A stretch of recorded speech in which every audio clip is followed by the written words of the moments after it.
It's like throwing Palolo worm flies that are this big to 150-pound tarpon.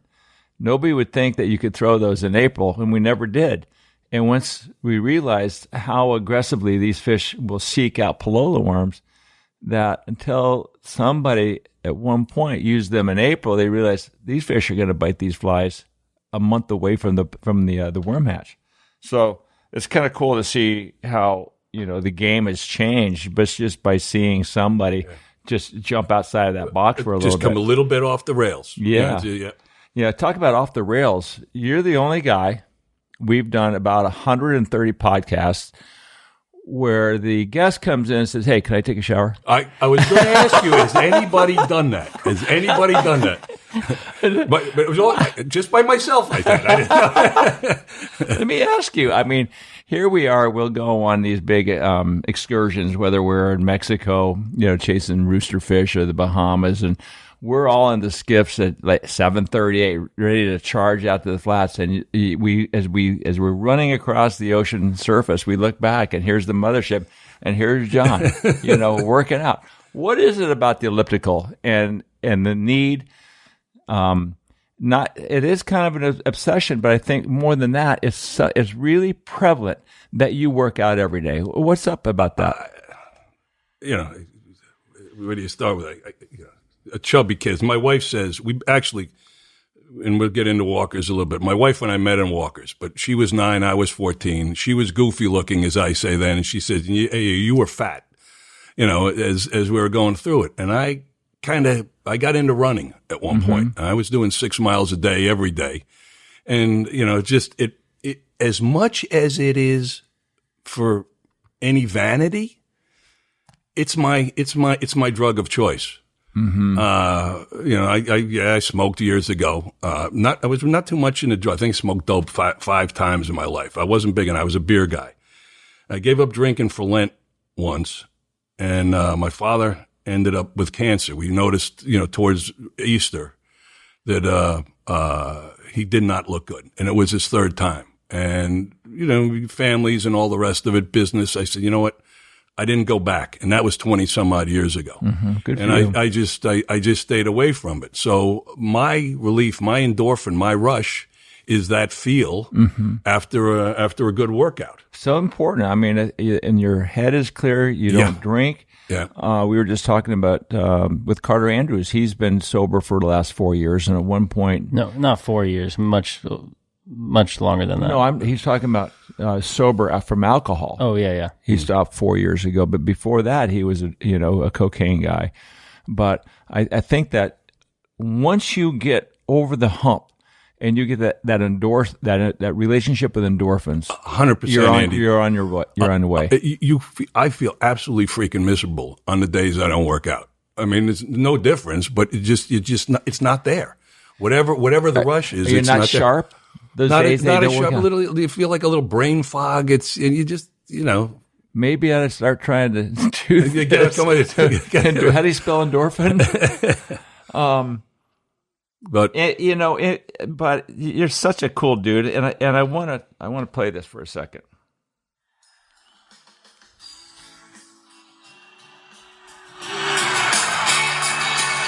Let's go.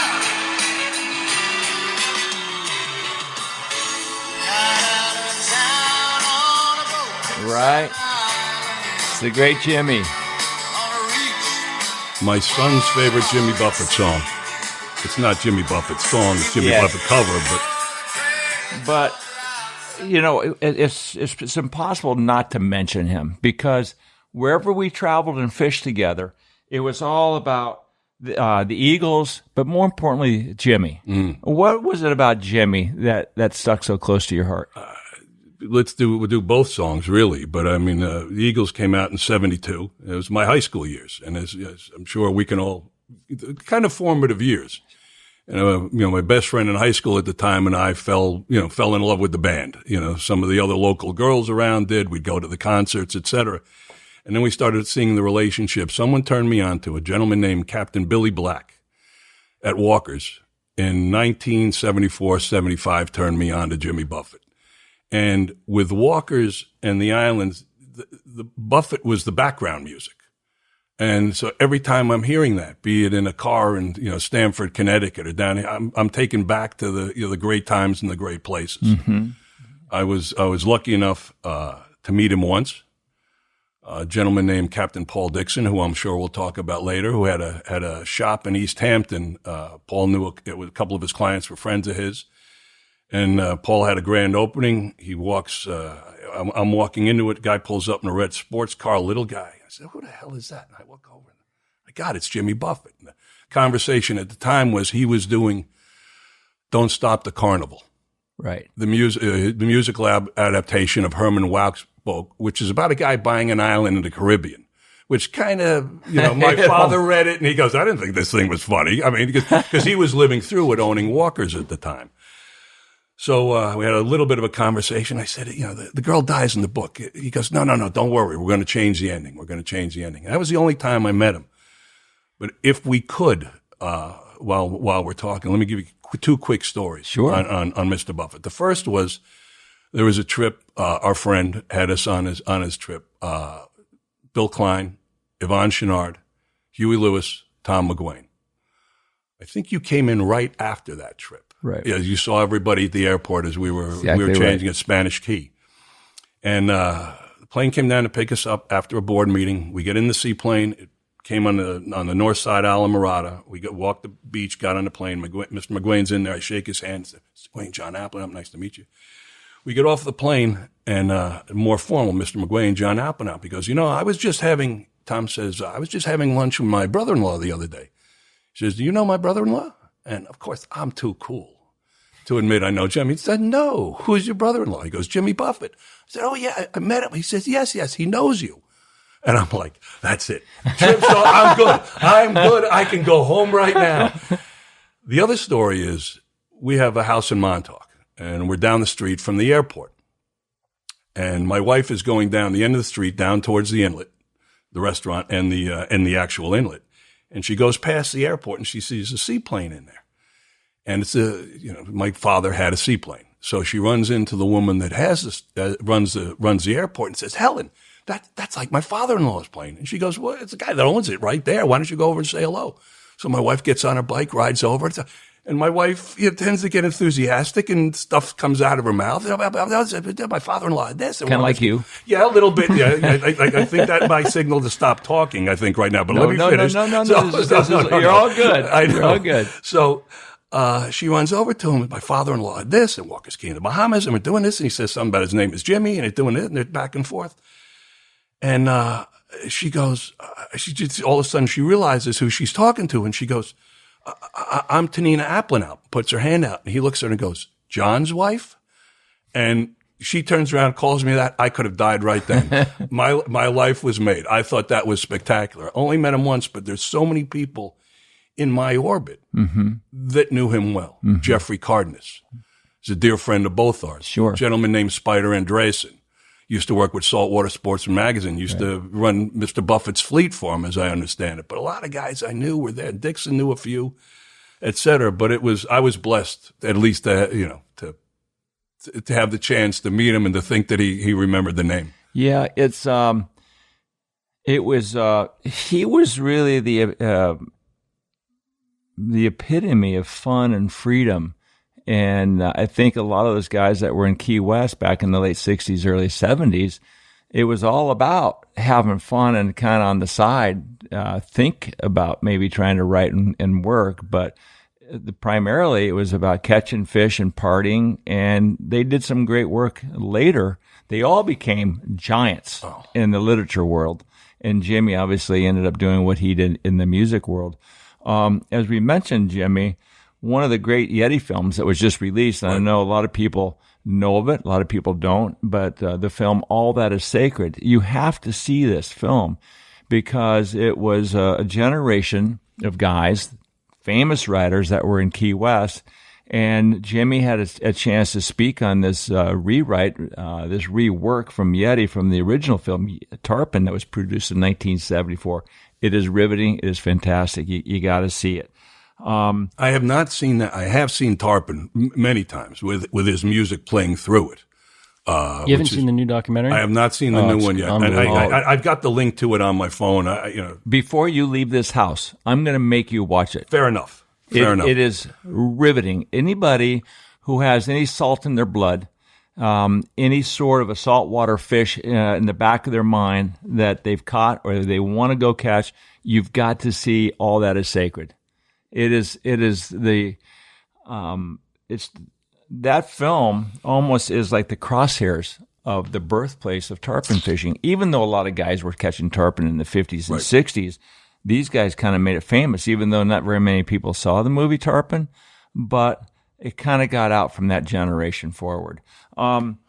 Before we go, to walkers and your family's life with walkers, I'd like to just make mention of Bobby Popovich. He just passed this last week. And I know that you were friends with Bobby up in the Northeast, the Pirates Party and all that kind of stuff. What, Mr. Ray? I literally told my dad, I said, we need to put him away because he's going to jump on the table, and look what happens. Go ahead and drop him outside. Who could have predicted that? Ray hasn't been on the table. He wanted to be a pirate. I said, All That Is Sacred. Jimmy Buffett wants to be a pirate. And Mr. Ray shows up. There we go. But Bobby passed here this last week, and I remember a year ago we did the podcast with him, and we were talking about, what he did with his pop flies, his designs. And I know that it was really important for him to talk about, the saltwater fly rodders of America. It was chapter 1 that was started by Fred Schreier. And that had kind of dissipated, and then Bobby and a buddy started tying flies. But Lefty, before he passed, he asked Bobby, make sure you preserve all the bylaws of the saltwater fly rodders of America. Bobby Popovich was a central figure in that whole world, because every Tuesday night throughout the whole winter, people would come and tide at his house. What do you remember best about Bobby? I saw Bob. I mean, it's sort of larger than life, but not commanding the spotlight. I mean, just a big man, big gentle man in both terms. Certainly an innovator, very skilled, both as it related to the tying and the fishing world. I mean, his casting ability was insane. Extremely generous, extremely unassuming, and extremely humble. Right. I mean, and I always thought there was a joke he told me that even on a podcast I can't repeat, but just the smiling 2 thumbs up is the end of it to him. But he also had a wicked sense of humor. I mean, he enjoyed, the back and forth, the usual stuff that you see happen on the trips when guys are all good friends busting on each other. Absolutely loved it and played right in with it. Yeah, he was a child at heart. Yeah, 100%. Full of love. You couldn't help but fall in love with the guy. Yeah. Nikki, what did you think of Bobby, when we think back about that interview? Well, I didn't know Bobby very well. I mean, I only met him once, but just being in his attic with the history all over the walls and the drawers, and showing us his bucktails from 1970 and his fly designs it was pretty incredible, actually. And Jamie Howard just put out this little teaser of, I don't know if it was in Running the Coast or whatnot, but it was old footage of his fly tying nights with Lefty at the helm, cracking jokes with a cocktail and tying flies. And just, I think the camaraderie, I wish I was there. I mean, it seemed epic. Were you ever? No, I never made it. I made it to the Shady restaurant once, right. But I never made it. I never made it down there for the, no, and it was always, John, if you're ever around, come on down. Did you ever fish with Pop? Oh, yeah. Yeah. Yeah, we had him. We fished with him. He was part of the, I know we refer to it as the Pirates Party, but the Pirates Party was a name I think that came later. It used to be the Flats Extravaganza, and I'll show you some photos to document that. But when Paul Dixon and I started putting those together, Bob was one of the original invitees to it. Bob, it's when we discovered. People saw it before us. When Paul got into the business of doing the flats up north, he and I both ended up with skiffs about the same time. He got his a couple months before me, but I still say I was the first one on the flats because he was running offshore chasing birds. But so I still have it on that. But after the year or two, building that relationship, he said, we'd love to get Lefty up here. I said, well, I don't know if he'd come up just for us. He says, well, Paul goes, well, I know Bob Popovics, Nick Curcione. I'll get them to come along. I said, okay, great. So I knew Lefty a little bit through Flip, through Walkers. And I invited Lefty to come up. Nick and Bob came, and we had a great time. And we were sitting there at one point where, I don't remember if it was a Shagwong Bar or the Montauk Lake Club. And I said, Lefty, it's great. We just wanted to make sure you were comfortable here. So we invited the other guys. He looks at me and said, John, it's all right. I would have come up if it was just you and me. And I'm going, the hell did I have to get Dixon involved in this for? I could have been just me and Lefty Kreh. But I am so glad it happened because that was my introduction to Bob. So Dixon learned the flats from you, essentially. Well, let's clarify this. Let's clarify this. I was on the flats before Paul started his business. Paul says he was on the flats before he started, which is fine. But I never saw Paul on the flats before he started his business. What would Craig have to say about all this? Craig would say, Craigalicious. Of Craigalicious fame, Craig was there before all of us. Craig and God designed Cardenas Island. Craig can't tell Mo. Yeah. No, that's not true. Or is that true? No, Craig, I don't think it's true, but let's let Craig comment when you do the Instagram post to see if he thinks it's true or not. Well, here's one of Bobby's flies, man. That's and so easy to cast, right? for considering the look of the fly. He designed it as such that it really dispelled water. Yeah, and how he got the cone head, tied it forward, and he flipped it back so it would go through the air a little bit more aerodynamically. Yeah, what a beautiful soul, man. Anyway, rest in peace, big buddy. I happened to be on our friend's ship the other day in Bridgeport, Connecticut. It's up there right now. We was getting out of the range of the hurricanes, the possibility of Montauk and Nantucket, but I don't think that happened. And the crew remembered Bob from a trip, and what they remembered, and the same thing. They felt the same way about him. But the live well that's on that boat with the big window, and the currents going through, and what they remember is not so much Bob fishing or anything else, but testing flies in that live well. Wow. In front of that window on that boat that he was, at that point, 3, 4, 5 years ago, whatever, it was still tweaking, turning, et cetera, and trying to do it so you get a real idea of what it looked like in the live well. That would have been a great photograph. Did you send that photo to my dad where it was the Rangers game and on the Megatron it said, "Rest in peace, Bob Popovics"? I might have. I saw it the other day. That one was spectacular. Yeah. I mean, as we're talking about it right now, the hair is going up on my arm. Yeah. And it was, rest in peace, soldier. Your watch is over. I'm welling up as and look, Bob and I weren't absolute best friends. We had a real good friendship, et cetera. But the impact of him, I'm feeling it. Right. Well, I think everybody feels the same. The industry feels it. The industry, even though if you don't know him personally, that's the kind of presence and aura he had. His space. Everybody knew him. Everybody knew that how important he was. To this Northeast striper fishing, kind of like a Lefty. Yeah. There's these giants, these guys who built the ground floor, are slowly going, and when one tips over, man, it's like, oh my God, really, he's gone. And it's such a terrible accident. Well, anyway, to both Jimmy and to Bobby, I felt obligated to, make mention of both these guys that meant so much to everybody. 100%. 100%. I want to bring it back, John. Were you, as a kid, always a prankster, jokester? Is it always around Dixon, or was it always around Dixon? No, it's everybody. That's pretty much the modus operandi. And God bless, it's past the generation. It's down to my daughter now. Is it? Yeah, she's got that. No. Paul's just too easy in a target. I mean, in my opinion, it's just he leaves himself wide open most of the time. Plus, we know most of the history. Yeah. We know what really happened.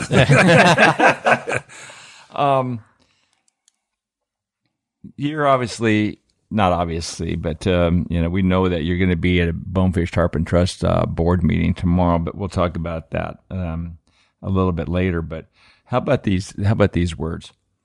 Come with me on a trip into angling adventure. We'll ride the ragged edge where the fish are big and wild. From the fabled Walker's Cay, we'll travel to the loneliest oceans and farthest rivers in search of the best light tackle action and burn the stories into the memory of film on the Walker's Cay Chronicles. Right? Right. And the music was so riveting. It's the best intro of all time. What Flip Pallot did, a lot of people, not a lot, some people think, well, Flip, you didn't really pull the boat as far as you've walked, which he says, because he was not a guide nearly as long as a lot of these other guys. But what he did, he was the Pied Piper of saltwater fly fishing. He brought me to the game. He brought so many people to the game. But one of the real reasons I wanted to talk to you today was the evolution of Walker's Cay. Walker's Cay is an island, 100 acres in the northern part of the Bahamas, and your family owned it. So I'd love to go back to your early years in fishing, your early years in fly fishing, the Northeast fishery, the stripers up there, and how your family became the owners of Walker's Cay, and that whole story with Flip and that TV show. All right, well, sit back and listen. Yeah, we're ready. As a child, as far as I can remember, I always enjoyed fishing. My grandfather had a boat. My grandfather had a boat. My grandfather, we used to call him Pop. That was the name of his boat. And Dad had a boat, the Sea Lion. And the exact circumstances of this, I don't know, nor will I probably ever know. But before Walker's, Dad purchased a place not far from there called Big Grand Key. It was owned by a guy named Russ Arundel, who I think used to work for Pepsi-Cola in New York. So he bought that in late 65, 66, and he bought a Grumman Mallard at the time, and we would fly from Lauderdale out to there was no ramp there then. We'd anchor up, get off the boat on a whaler, go up to the house. It was a house on a prominence looking about 30 feet high, probably the highest spot, certainly in the northern Bahamas, looking down over two flats, right in front of us. You see Little Grand Key and Walker's out in the distance. So for a couple of years we were doing that, and my first exposure to bone fishing was, a couple of local guys saying, hey, myself and some friends, dear friends of mine, Ray and Rich Dorado, Buddy Petrillo, the rest of their families were out there also. I go through all kinds of names as we're going through it, but they put us in two different whalers, two different local guides, Whitfield Albury and Randolph Field, put us on boats, gave us a couple of spinning rods, said we're going bone fishing. But back then, we just sat there, put conch on the, fresh conch. I mean, we'd go 100 yards from the house, get conch, which was spectacular now thinking about it, which leads to some other things later. We put it on there and we were fishing all day, but all we got were grunts and, some snappers, et cetera. But this bone fishing thing fascinated me. When I was home as a kid, I got sports afield. I got field of stream. I got outdoor life. American Sportsman was destination viewing on Sundays. So going through all that, and, seeing what's happening, seeing these bonefish things started to be, more and more exciting. In 1968, a woman named Rose Edwards owned Walker's. Dad had started a conversation with her a couple years before. He ended up purchasing Walker's. Let's go back to part of the reason he ended up purchasing Walker's. He had just bought, we had a company called Precision Valve Corporation, manufactured aerosol valves. And amongst other things we were doing, we injection molded plastic to make componentry for the valves. So did he have the patent for the original patent? Mm-hmm. The original patent. For the spray can? For the valve to have the product come out of the spray can. Interesting. It was crimped on the top. He came up with that. So he bought a company called U.S. Thermoplastics, and they had some of these massive molding machines. He goes, we do small, but what the hell am I going to do with this? And somewhere he read that the fastest growing hobby in the United States behind photography was saltwater, tropical fish. And the largest growing part of that was marine tropical fish. He said, okay, well, if I can mold tanks and I have this island, I can grow the fish to put in the tanks. I mean, you talk about a convoluted business plan. So Walker's was really bought to raise marine tropical fish. But in the meantime, there was a hotel with power that was generated that okay, eventually it went to Little Grand Key, but okay, I got to get and be in the hotel business and the marina business in the meantime while we're doing this. Fast forward from 68 to probably late 70s, early 80s, we finally did start breeding marine tropical fish, clownfish.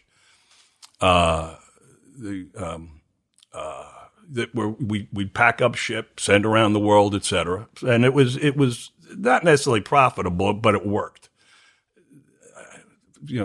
Trade secret or family secret, we nearly never made money at Walker's, but it was manageable that within the greater context of all the rest of it, it wasn't. And Dad had a passion for it. I mean, he just loved being down there. He was not a fly guy. He was more of an offshore meat guy. He would love going out. So he was a fisherman, though. He was, absolutely a fisherman, 100% a fisherman. We got into some of the treasure business while we were down there. Somebody turned him on to the wreck of a boat called the San Juan Evangelista. And he did the salvage operation, and it was a great fishing site. It was about 30 miles from Walker, 30 miles in the middle of the bank, horseside jacks on it, cobia on it, a lot of flag, yellowtail, big turtle. So we would make the run, go out there. There were other places to go, but it was always special to go out there to be able to do it. He would do that. I would cast a spoon with no hook on it, trying to tease up the horseside jacks. So that love affair with those animals started a long time ago. So we had all that going for us, but most of the time, and the friends that I made there, dear friend of mine two dear friends of mine, whose house I stayed at last night, Jim Mata and Patty Flanagan. Yes, they grew up with each other out here, but they, the families would summer together and the relationship developed. They ended up married. Both great friends, both have wonderful families. We would do all kinds of fishing together. I have a photograph that I'll share with you. 1971, I just graduated grammar school. Ray Dorado, who I mentioned before, myself, Jimmy Mata, a guy named Eugene O'Brien, and Big Jim Cooper, as we called him. We're pulling a Mako down flat at Great Sail Key. A guy named Bill Monroe from Mako took the photo. Not Dr. Bill Monroe, but this other Bill Monroe, and pulling along. I have a fly rod in my hand. There was a piece of brain coral in front of us, and laying up behind it was a tarpon. Turned around and made my first cast, came tight, and I got a grunt. That was my first saltwater fish ever. But that started. But I didn't get back into fly fishing again as much as we wanted to because we did offshore. We were diving all the time. Were you marlin chasing? Marlin chasing. Mutton snapper. It was mutton snapper. We were doing a lot of the bottom fishing with it, et cetera. I'd go to light tackle because I thought it was more sporting. But we spent a lot of time offshore with the marlin. We started summering, out there also. So that was a lot more diving. But we'd get our bone fishing in occasionally, but not with a fly rod. We had no guidance. There was no North Star that we could, although great North Stars passed through Walker's at both Dr. Gordy Hill. Sure. Adelaide Skoglund on the Hope. They would come through, but I didn't realize it at the time we were there. They were either chasing fish or chasing younger women. At the time, not doing too well with either, but as we went forward. But the chase is the best. But the chase is the best part. Yeah, you learn more from defeat than from victory. I keep telling myself. So funny. Were you fishing in the Northeast at this time, or did the striper fishing come in later? The striper fishing came in later, and even later after the Northeast fishing. As I mentioned, through high school, we were down in the summers in the Bahamas. Let me digress for one moment. 1968, we're at Grand Key, and 1968 or 69, and Russia had invaded Czechoslovakia at that point. My mother's mother was Slovak, but Czechoslovakia and the Czech Republic were still one, and my grandmother was there at the time. So my mother flew over to try to help extricate, and my father stayed there with myself and my sister on the island. And we were at Big Grand. This is sort of the whole allure of the bonefish for me. And as I said, we were up on a prominence, and it was an evening, slick calm, mirror like on the surface. I guess the tide had just turned. We see one wake, and we see another wake, and I see another wake, and see a reflection. And all of a sudden, that whole flat in front of us it's all rough water. Just watching these things tail through. And I don't know if you can see this, but the hair standing up on my arm. It was one of the great moments that, with my dad. That's my grandmother. I understand what was going on at the time. To sit there with Dad, just sit there and watch that. I said, oh my God, that is just fascinating. And that was, okay, this bonefish thing I got to find more about. So, fast forward the Mako that, going through. So summer of 77, Dad decides he wants the boat up in Montauk. I don't remember all the reasons for it, but we're in Montauk in 77. He calls me up and says, these bluefin tunas are running up here. You might be interested. You might want to get your friend Jimmy Mata and come up. It's Dad, come on, down here. He said, John, we just got 1.6-something off the ceiling. You real mad? So we come up. Jimmy and I go up there. That day we go out. I get 960.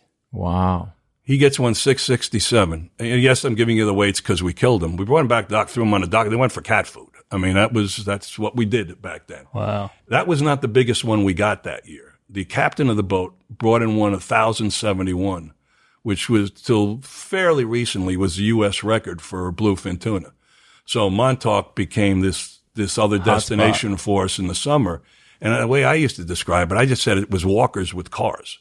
I mean, it was the same, the same. You're out at night, you're fishing hard, you're doing all the rest of it. It wasn't until really lots of years later that we ended up getting a striped bass. In fact, my father didn't get his first one till the late 80s or early 90s, even living, in the New York area and fishing regularly. It was more blackfish, tautog as they're known as, et cetera.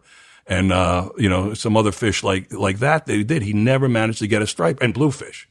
So he was delighted the first time he got a striped bass, but that was trolling wire at night as everybody did back then. This daytime thing, especially sight fishing, was different, but that evolved after. So anyway, the Northeast came to us on a regular basis starting 1977, chasing giant bluefin tuna. Interesting. And swordfish. We would do that too. So daytime I had nighttime? one, I had one on during the day, and we broke the damn thing off. So you'd look for him on the surface, finning? Yeah. We had the tuna tower on the sea line, get up there and just see him up there on the surface. And then what would you do? Pitch a mackerel, or what would you'd have a mackerel or squid, from a high center rigger. If not, one of the mates was holding it, so you could drag it right in front of its damn beak. Gotcha. And as it came up to it, just drop. As soon as it came up and did that, just let it go and right down the throat. How often did that work? Well, once. The one that I hooked, but more times than not, we'd have them up behind it. We'd miss a couple, et cetera. Right. But it is, when it happens, it's insane. We certainly got them at night, running out to the canyon and the edge and yellowfins and everything else. But that's a tough fishery. I mean, you're up before sunlight. You're running 60, 70, 80 miles to the canyons. It's a young man's game. It is the young man's game. Yeah. And then you stick around the night or another night. It's tough. Yeah. And back in those days, I wasn't behaving well either. So when did you actually found the shallow water striped bass fishing? Well, when you say found, I think you mean that I not discovered, but I stumbled on it as opposed to establishing it. Well, I guess who were the pioneers of striped bass fishing on the flats up there? A gentleman named Jeff Northrup was already selling flat skiffs. I was going to say by the year before, and Jeff was using a lot. I know in the western Long Island Sound, to go back and take a look at it. Most of the guys, at least in Montauk, that I knew, was most of the guys, charter guys, striped bass was wire, umbrella rigs, or smiling jacks, or whatever the lures are, doing that, or the guys surf casting during a lot of time. So no one was pulling skiffs for these fish. I'm sure there might have been a guy or two before there, and concurrently around the same time, the Cape Cod fishery, Chatham. I fished with Tom Malesko out of Nantucket. And his son Jason the year before last, and they were talking about when I got my boat from Jeff Northrup, Buffett got his boat, which he put in. Mr. Buffett got his boat, which he left with the Maleskos up on Nantucket, 94, so they could start doing that fishery there. They were coming across it too, or discovering it as we were going through it. Who the first one was, I honestly don't know who the first one that got on a boat and started polling. But Paul, myself, those guys had to be near the beginning of it. Sure. And it wasn't because of someone else that we copied it. It was, we were seeing it and said, this would really work here. So, but I don't have the answer as to who it is. Did you guys stop offshore fishing at that point? No. And you start focusing on the shallow water stuff? No, we around the same time when I started getting into the shallow water stuff, that had been my acceleration, to call it that word, into the fly fishing world. And one of the great fish, one of my absolute favorite fish, is white marlin. And there's a nice white marlin run in the Northeast in the summer. I mean, there's also a bluefin tuna run in there. We've tried many times offshore trying to tease up a white marlin on fly. We had him up. We could never put a hook in him.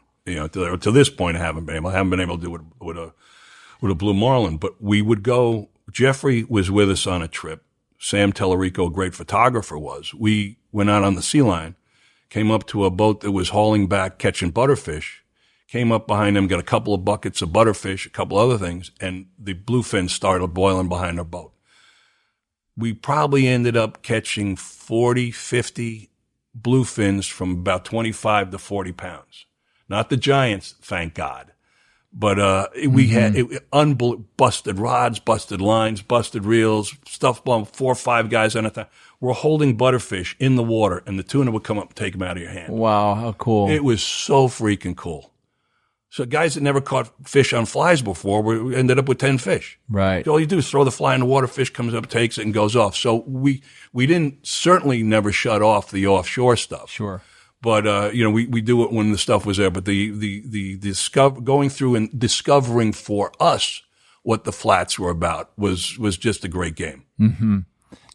Go ahead. I was just gonna bring it back to Walker's Cay. So Flip's intro, he made it seem like in every one of his shows he was leaving Walker's, and was that to promote people to go to Walker's? How did that connection come about? We said there's obviously more fishing in this world than is around Walker's.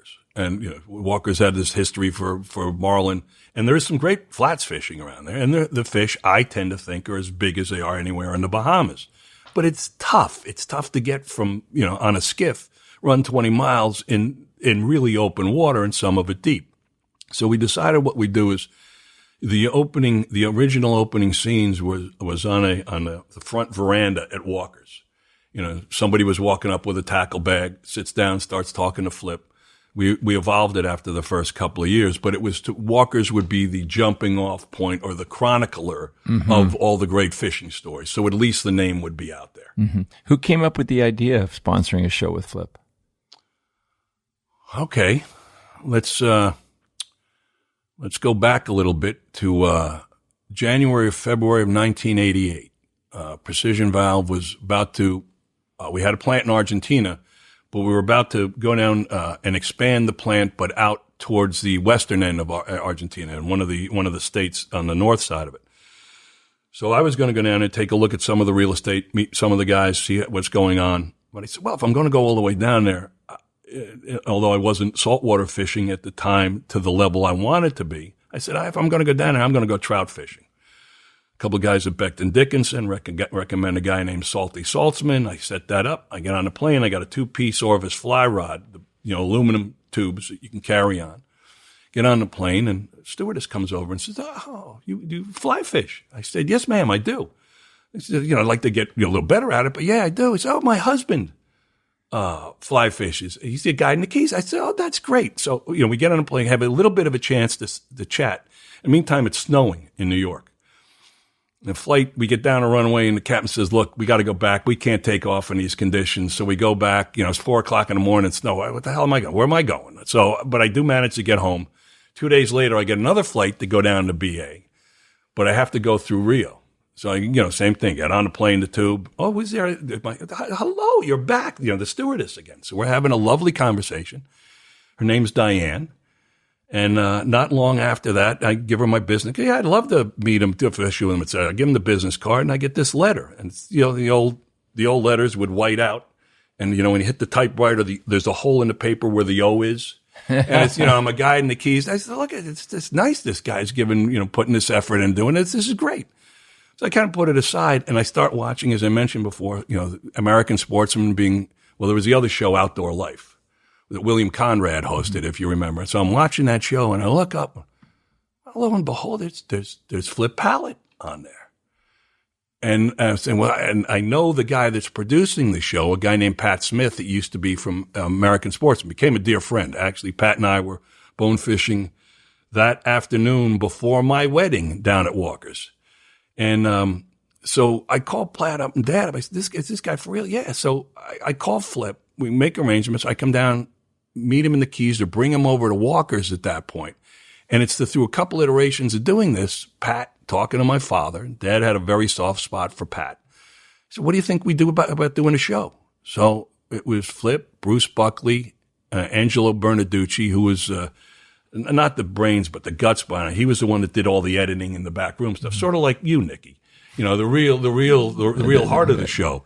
So he put that together, and it ran from 91 to 99 or 2004, right after Dad passed away. Wow! But that was the genesis of it. Walking on the plane with the fly rod. We met Diana. Yeah. Well, that's how Flip met Diane. She was a stewardess. He was flying somewhere, so they met on a plane. On a plane. Also. Yeah. But from that, if I could, it wasn't just the Chronicles, but that my growth, whatever, let other people determine what it was, but all the doors opened because of that. Yes, we knew Mark Sosin and guys like Milt Roscoe and Norm Strung and a whole bunch of other outdoor writers because of Walker's and this other place in the Catskills my father had called Elder Preserve. It was a put and take trout place. Mm-hmm. But he would get all the writers together. They, in the middle of the winter, they'd bring them down to Walker's. There were articles about the Bahamas and the rest. So I got to know a lot of those guys. And Lefty was also always invited and was a part of it. In fact, I think we've mentioned before that first book of his, Fly Fishing in Saltwater, or Saltwater Fly Fishing, with Mark on the cover, sort of a little out of focus in the background, casting that tailing bonefish, was taken right in front of the big house at Grand Key. Wow. So the connections were already there. It's just I didn't have the skills, the way to unlock the door to be able to pull it all together. And it was really through Flip and getting on that flight that we meet Lefty. Get him to New York, as we were talking about before. My wife and I, after we were married, again at Walker's when I was bone fishing that afternoon, not long afterwards, our honeymoon was a trip around the world. First place we went to was New Zealand, Cedar Lodge. Lefty was hosting it. Wow. So, he was there as we were doing that, pictures of him fishing with Tanina and, the friendship. Hey, I'm not going to claim I'm there in the inner circle with Lefty, but we had he knew the name, certainly we had a very good time together. It was, I'm very grateful for all that. And everything just opened from there. Right. It's like a melting pot based on fly fishing. Yeah. Everybody gravitates to the center. Yeah. What were you trying to sell out of Walker's? Like, did you have a hotel We there? had a hotel. So people would come and stay at the hotel and fish? We had a hotel in the marina. So it was all based to fill the rooms at the hotel? Yeah, a hotel and marina. And I don't want to say my father made a mistake, but my guess is the thing that we should have done, we tried to expand the hotel to be able to handle the maximum capacity when we did a tournament. And that was because we expanded the marina. The real key to the thing is keep the damn thing as small as you can so you're going to lose less. But, it wouldn't have had it with it, but it was really a great experience. And I am so grateful to having been the opportunity, however the universe decided to drop me into that family, but also give me whatever it is in my makeup that doing this and being able to participate in it, that I have the love for doing it. Not just being given the opportunity to do it, but I have the passion, how good I am. Everybody can debate that, or maybe not even debate it, but the passion's there. Yeah, that's all you need. You can't take that away. You need the fire. Yeah. To go. Yeah. What is it about, also too, what you had over there was the Sea Lion 5. Right. That was the freighter boat that would take goods from the mainland over to Walker's. But you also used that, didn't you, to go fishing? It was there. It had a flatbed on the back of it. Isn't it right? Isn't that the photo of it right there? Hold that up, John. Photo of it is right there. It's pretty cool. Great. And I love the old photos with a bunch of couches sitting right there on the back deck. We would get those. The captain would buy Captain Tom King's, spectacular captain. not a sport fishing captain, but a spectacular captain as it relates to understanding the waters and the rest of it on this, and a real craftsman, wood and rope and all the rest of it. But Tom would go out and get the furniture. We do it for a trip, and we donate it back to Grand Key, give it to somebody. I mean, you get a Salvation Army. I mean, for $100, we furnish the living room. So awesome. But that idea again comes from Flip. He was talking about it. He said, he and Tom got along famously, as did Tom Kings with our friend Jeffrey Cardenas. And Flip was talking about it. He said, maybe do some camping out, et cetera. My God, what a great idea that was. Right. I mean, we beat the snot out of ourselves running 20 some odd miles, et cetera, in various weather, turn around and come back, hour down, hour back, et cetera. And especially if I was doing my elliptical, how many hours would I have fishing on top of it?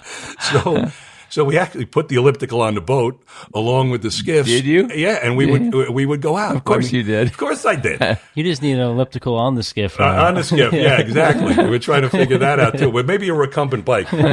But we'll get back to more Sea Lion 5 stories in a second. But one of the great designs on it was back in the day, before that Lent, the Tom Kings as you walked into the boat, you would have there's a walk-in cooler on the left-hand side. And God bless him, he put 2 beer taps on there. And there was keg beer on the boat. And I brought a buddy of mine, explained it to him, showed him the back deck, what we do, how the boats go into the sleds, get picked up, put on the deck.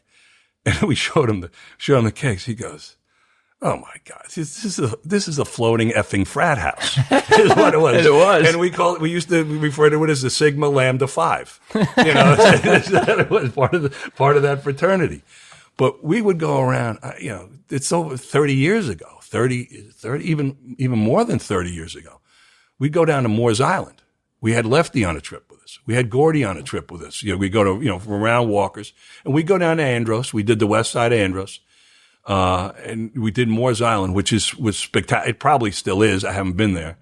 We found a horse eyes on a rock on the offshore side of it. I'm fishing with Jeffrey and Lefty one day. Jeffrey and Lefty.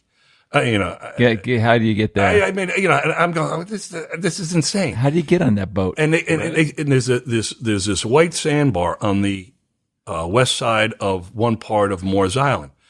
And we go past and look, hey, those are permit.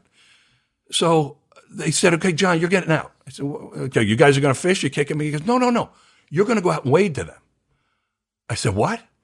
And I didn't get one, but I'm going out there. The 2 of them are there giving me Again, I get the hair standing up on my arm telling you the story about it.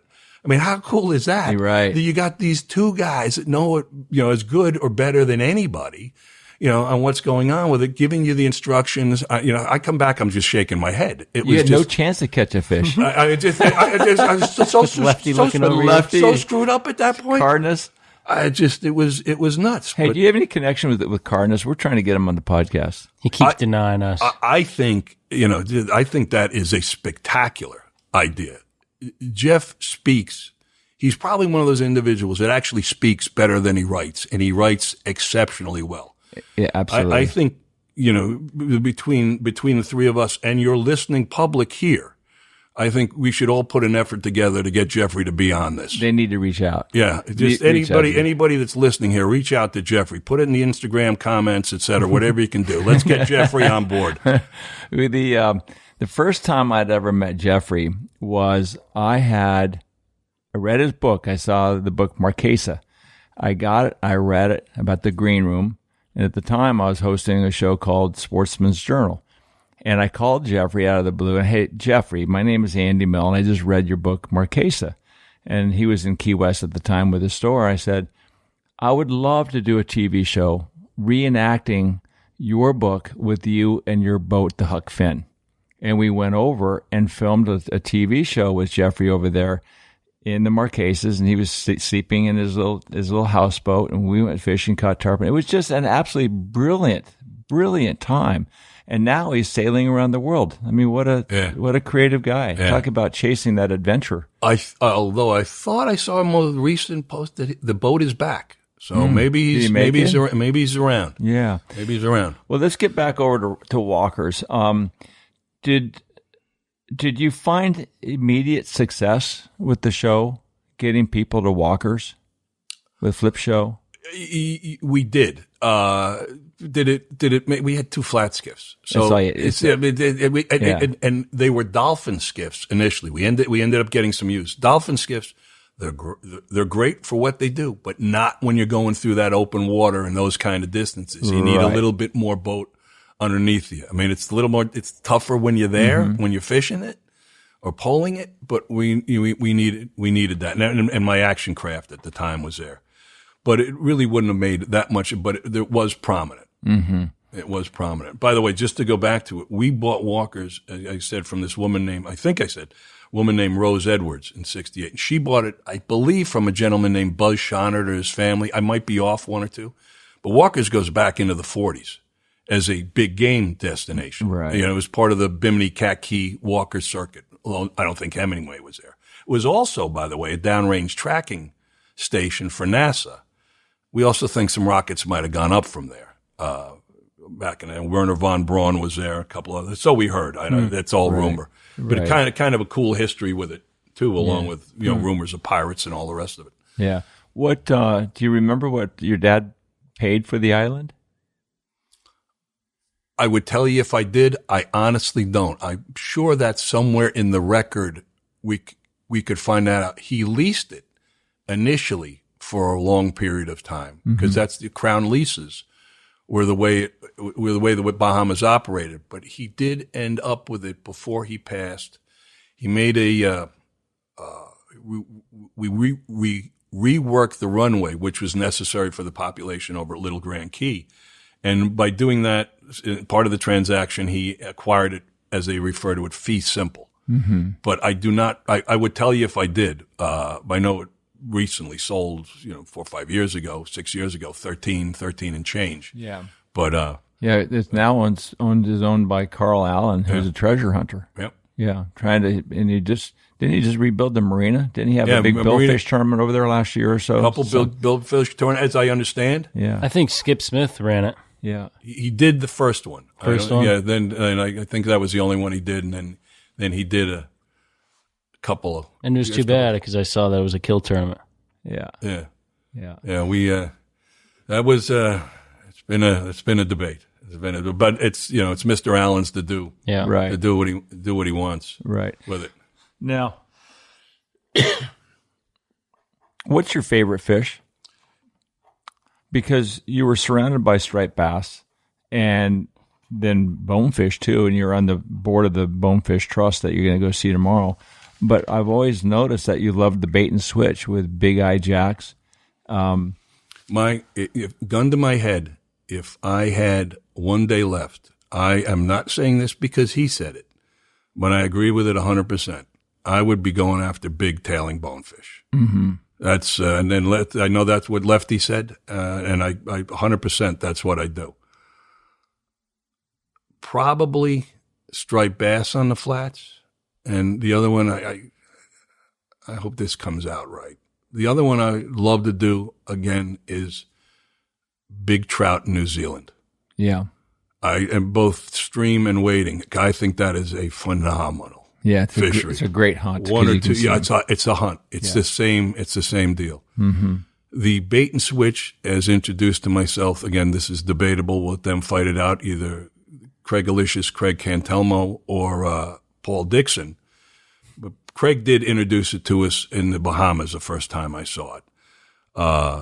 Just going out there on the edge of the flats, teasing it up, mutton snappers, cubera, black-tip sharks, horse-eyed jacks. It's a wild ride. Right. Because you get a big popper and start popping right behind it. Boom, something comes up. Pick it out, throw the fly in that same hole. We had a tarpon jump on one of them, just explode out of nowhere. Our friend's daughter, Renee, I was fishing with her. I was doing the bait and switch, and the tarpon came up just absolutely 10 feet in the air on the damn thing. So cool. Spectacular. Yeah, spectacular. What swims in the depths of the unknown, right? On your mothership trip to Mags Bay with the Los Locos crew, you guys all caught big rooster fish, didn't you? Well, Andy, you got a big fish. I got a big one. I got a big one. Richie got a big one. Paul, how about? Oh, that's right, Paul. Sorry. You didn't. I'm sorry, Paul. You did not get a big one. I'm so sorry about that, Paul. Yes, Paul. I know you got lots of them, but not a big one. Oh my God. Has he ever punched you? Maybe soon. Maybe. I'm sure the thought has crossed his mind. Oh God, it's so much fun. What about the early wild days when you and Paul were drinkers? Back in the day. Yeah. What was that like? Did you have a sabbatical of like 14 years? That is exactly right. On the last Pirates Party or Flats Extravaganza, I'm trying to be correct to the way the history is. I have it documented. I was not able, but I think by then it was probably starting to work towards the end of the relationship as it existed at that time.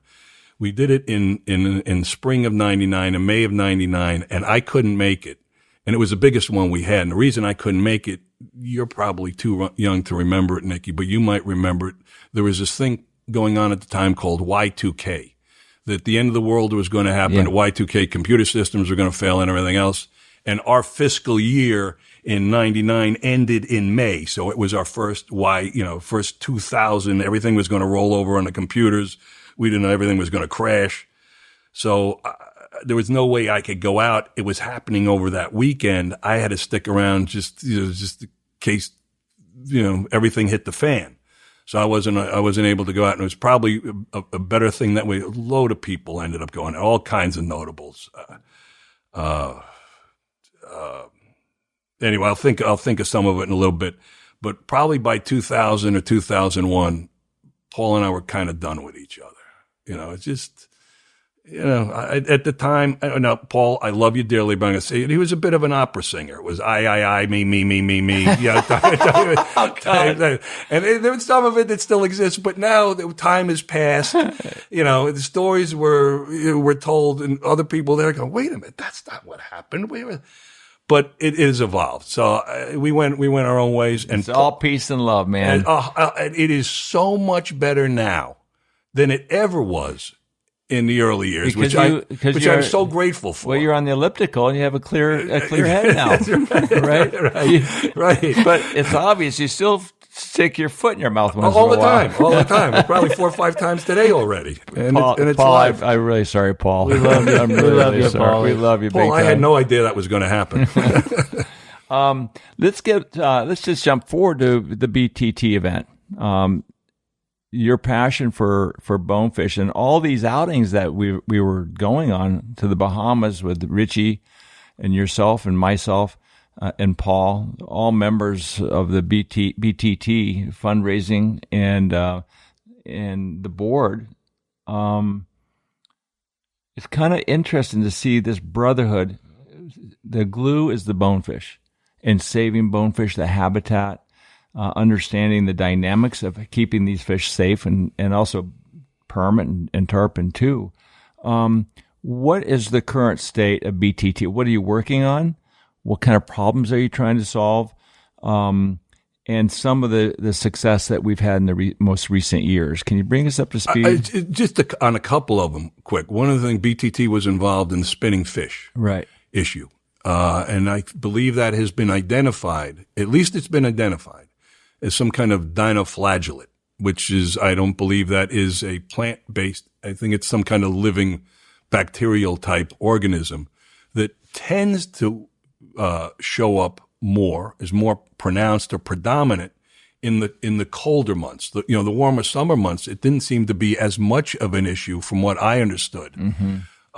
So at least that the identification of it is there. Now that it's been identified, now they can figure out what to do with it at that point. Is it still happening with a lot of fish? A lot of fish are, because I remember, swordfish.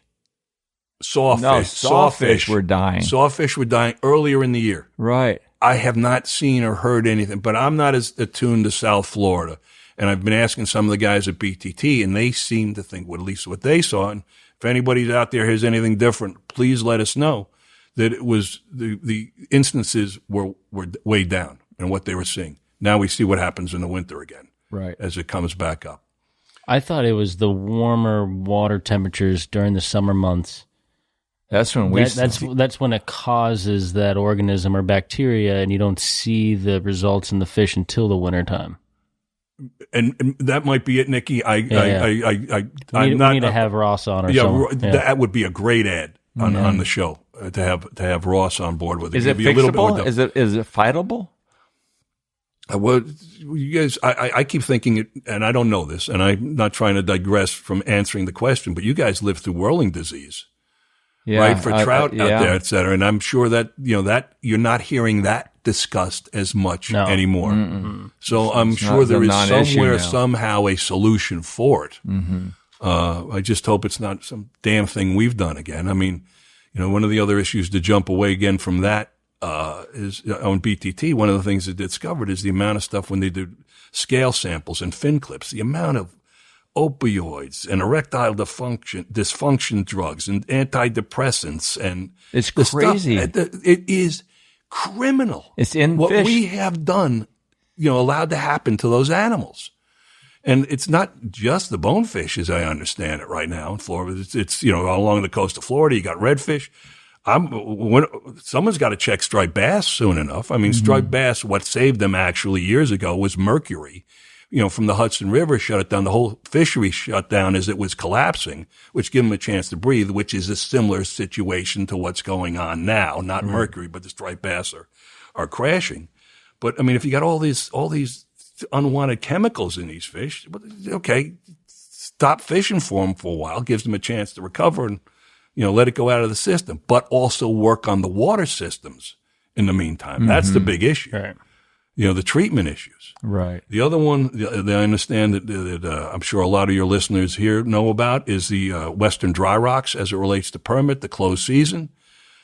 What I understand from there is the observation of permit behavior and depredation from sharks because they are not, being hook and lined, et cetera, is they're much more relaxed. They're doing better. They're back into their normal. So more getting through that period of time without being lost. Now, is it translating now onto more juveniles that are being seen? That I don't know yet. Yeah. It's probably still a little early for that. Mm-hmm. I know they're doing some research because the permit fishing has not been very good in the west of Key West. The other one, a gentleman, an ex-board member, even though he's not a board member, I'll still allow him to fish with me. A gentleman named Ed Stroh, or Bill Stroh. It's Edwin Stroh, but it's Bill Stroh.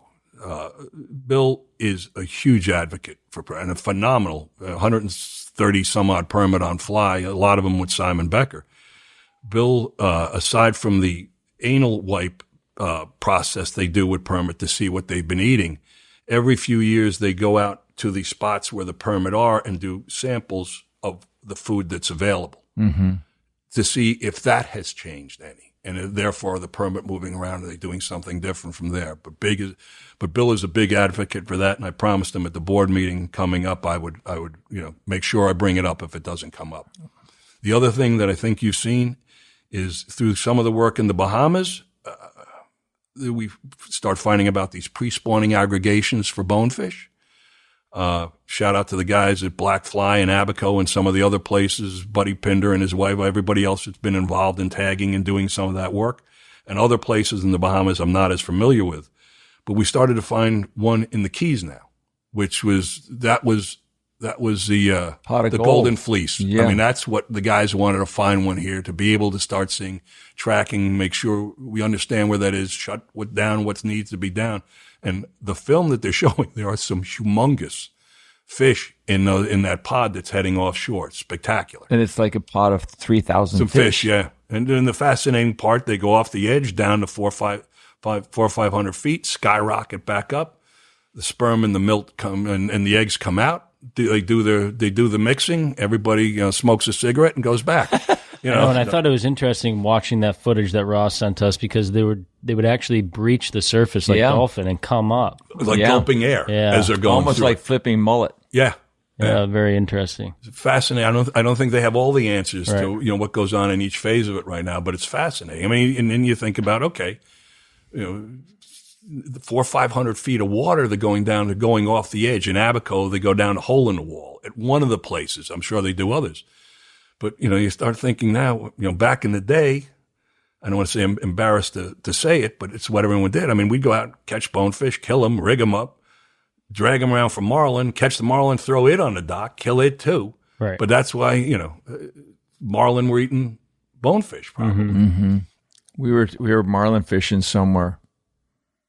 I don't know if it was Costa Rica or Panama, but we were using. They had bonefish in their what do they call their it? spread? Downrigger. Yeah, their spread. The spread, yeah. It was probably St. Thomas? I don't know if it was there or not, but anyway, yeah, bonefish was the Go-to bait. Yeah.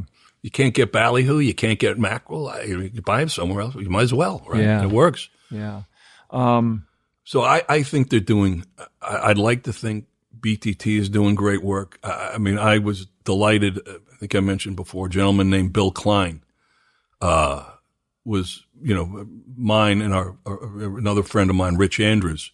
He was our rabbi to get us on the board. He was our advocate, and I am indebted to Bill for doing that. I've had an absolute blast on that. Just a bunch of like-minded people doing this. No better organization. And I was on Billfish Foundation, and I love that. They did great work, and we did it. But this is fun. Yeah. This is fun. It's a real brotherhood. What happened? We were trying to figure out to compile and establish a Bahamian initiative at one point, where from the mainland 50 feet out, there was no killing of any of the fish and the sea life there. How would that affect that location over there? Because a lot of Bahamians are still eating their fish. What was that? Why were we trying to do that? Let me just refine a little bit on what you were saying with it. Our friend I just mentioned, Rich Andrews, and I, back in the day at Walker's, when we got, Richie and I, although they were there each other for years, we kind of connected on the fly fishing thing and got him on the mothership, and he's kind of evolved that operation to a whole nother level. But Richie and I always thought what we would love to see, and it wasn't because so much of the bonefish, but you're seeing conch getting the living shit kicked out of themselves. Lobsters, and we'd see Americans, and it's not everybody, but you see Americans coming over, filling for coolers on a weekend, turning around and going back with all this stuff. And you see a lot of the Bahamian guys coming back with huge amounts of conch. Somebody told me once that, Bahamian lobsters, not a bit, when you take away the conch from the Bahamian, you got a problem. But you're just not finding them. I think, as I mentioned earlier today, when we were back in the 60s, the big house at Grand Key, you go 150 feet from the dock, you're picking up conch. Now you got to run, way out in various areas to be able to find these things. So what our thought was, and I approached a gentleman named Eric Carey at a luncheon in New York where he was presenting to someone else. Eric is the Bahamas National Trust. And what we said to Eric was, a buddy of mine are thinking, 12 to 15 feet of water and shallower. Maybe a 50-foot buffer from that point out in case it cuts. It's 12 to 50, just making a no-kill zone. I mean, you go back in, it's just make it a sanctuary for conchs, for lobsters. Yes, it works for the bone fishermen, but I got another dear friend at Little Grand Key, a guy named Barry Albury. Barry is so on board to this idea, it has been for years. He said, we would dive. You got the coral reefs on one end, which are, burgeoning with life, but the other thing you would dive, and it might get in the way a little bit with a bone fisherman, but they're not going to take boats in. I mean, they swim in it, dive the mangroves. See all the life that's in, we know now how key the mangroves are in so many various aspects of it. Bring kids, family, et cetera, dive the mangroves for a little bit with a snorkel, et cetera. Go back and be able to do it, but make that a sanctuary. It's the muttons, it's the horse sides, it's the black tips, it's the whole ecosystem, it's the whole chain. Right. So as we started, thinking the 12 to 15 feet, shallow water conservancy, I was asked to take over from a former chairman of BTT, a great gentleman named Harold Brewer of the Bahamas Initiative. We had about 2 or 3 meetings, and, leadership decided, hey, that's not necessarily the way we want to go right now. We've got some other things we need to do. We're going to table it. But we had guides that they were backing it. They were backing it. They were supporting it. They were supporting it. I was just going to ask you, how hard is it for us Americans to go to the Bahamians and say, I think we ought to do this? And they're saying, what the fuck are you talking about? This is our island. This is our water. I made the suggestion to Eric Carey when we were at that lunch. He goes, you know something? I think I could run with that. It's sort of like it triggered for Eric doing it. As I mentioned before, Buddy Pinder, Sidney Thomas, Fidel Johnson down in Ackland's Island, Kenny Scavelli. Kenny, yes, he's African Bahamian, but he's got this beautiful Italian last name. And it goes back apparently 8 generations. He's a great guy. And another one named Leslie Green. Leslie's in Andros. I like to call him Sheriff because he's a huge fan of Blazing Saddles. Huge fan of it. Crazy. And Leslie, one day in the boat, was not a fan of BTTs. I don't know whatever influence he was getting, from some other people. But after one of the trips, I'm out there fishing with him. He goes, all right, I'm in. I mean, I didn't ask him anything that day. We got in the boat. That was the first thing he said. He doesn't speak very much. I mean, to get words out of Sydney, it's, unless you ask him a question, he won't say anything. But to have him just volunteer, I'm in, I get it. That's a big statement because they have to endorse the whole thing. And Leslie said, he turns to me and says, I'm in. And I looked at him and I said, why? He goes, you guys don't give a shit about yourselves. You're doing it for the resource. I said, 100%. I say, we're having fun while we're doing it, but that's it. Mm-hmm. And he goes, well, okay, well, maybe what if it was, and I'm sure, you're going to have listeners that go to the Bahamas that might be pissed off at me about it. But we said, well, what if it was just foreigners that couldn't do 12 to 15 feet? And you kept us, the Bahamians were allowed to do it, but because we're on the flats, we can see what's going on. We can tell if somebody's coming. I said, Lefty, that's great if there's going to be enforcement, which is what it has to come down to anyway. Right. But it was just freaking great that he says, I'm in. Mm-hmm. I mean, it's not because we were trying to do it. And he said what we wanted to do was get our own advocate groups on Grand Bahama, on Abaco, on Andros, on, Turks and Caicos. It has to come from the community. We can support them. Right. But, it's an upside down pyramid. They can sell it. And if they want to do something else, fine, we'll support them that way toward the conservation. But it can't be a bunch of perceived, forgive me, wealthy white guys coming in and telling everybody how to do things. Right. Mm-hmm. It's just, it shouldn't be anybody coming into anybody else's country telling them how to do things anyway, no matter what we look like. Mm-hmm. Just trying to protect the resource. That's it. It's just for the resource. Yeah. And to have him, come back and say, I'm in, that was the highlight of the trip. Right. Forget the 4-pound bonefish I caught. That was the highlight of the trip. Well, John, anything else that you'd like to add that we may have missed, Nikki? No. Just I as I mentioned before, I really am just truly, truly grateful for whatever divine circumstances, put me in this place to be able to do it. My life might not be exactly as I pictured it 5, 10, 15 years ago, et cetera, but it is, I every day I remind myself to thank and never take for granted, the great relationships, and you guys being two of them, et cetera, as we're going through it, that I've been blessed to be able to have. So many people, because of that little rock in the Bahamas, I mean, the great friendships I have, like I mentioned before, I met my wife, got married there, and despite all that, I still love the place. I love you, dear. Don't worry. Yeah, thanks for coming on. You have to believe in conservation. You have to find a passion wherever it is, like you found this passion, and here we are going to, the conservation route and trying to save and preserve what we love so much. Right, 100%. I feel like I am really whole. Not because of the things that I've done in my life, but the things I'm trying to help push forward, which is conservation and preserving stories, which we have today with this little island over there called Walker's. Right. I always wanted to understand how it got with Flip, Walker's Cay, the movie, the TV series, and your family. So I really appreciate you coming here and telling us that. Thanks, guys. It was great. Love you, John. Thank you, guys. I love you both. Yeah, man. That was great. Thank you so much. Good fun. Always. Amen, brother. Always having fun. Amen, brother. Yeah, Amen. Man. Thank you. And to you, Paul Dixon. Paul Dixon. We love you too, buddy. What I saw is West Side Story. What I saw is just a